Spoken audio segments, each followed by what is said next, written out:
জন্মটা খুঁজে পাওয়া যাবে।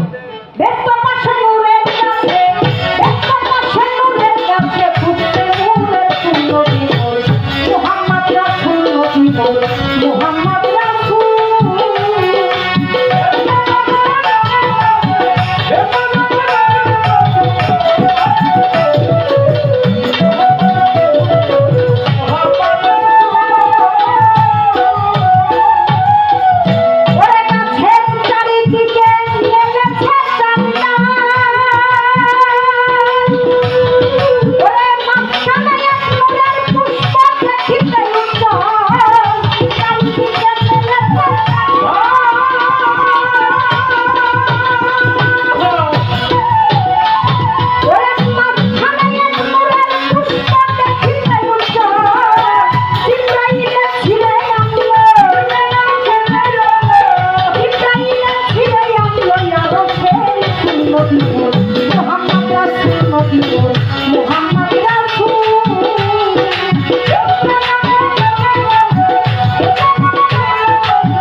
রচনা করা এই বাণী, বেহেশত পাশে নূরের গাছে ফুটছে নূরে ফুল।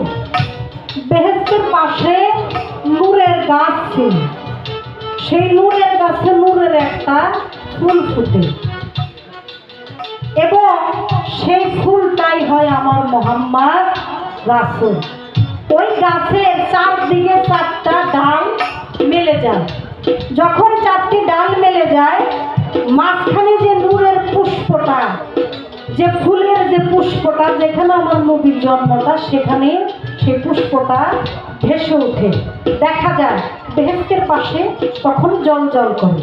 তারপর কি বলল, সে ফুল যখন জিবরাইলে ওই বেহেশত পাশে থেকে ছিঁড়ে আনলো, ছিঁড়ে আনার পর আমার আব্দুল্লাহর হাতে যখন সে ফুল যায়, ওই ফুলের গ্রাম আমার মা মেলায় নেয়। নেওয়ার পরে কি করে, আমার দিনের মুস্তাফা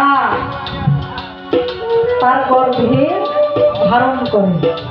ভাগ্য গুণী বিবি আমেনায় উদরতে স্থান দিল দিনের মুস্তাফার। সে অনেক সৌভাগ্যবান নিজেকে মনে করলো যে আজকে এই দিনের নবী আমার উত্তরেতে স্থান দিতে পেরেছি, আমি বড় সৌভাগ্যবান।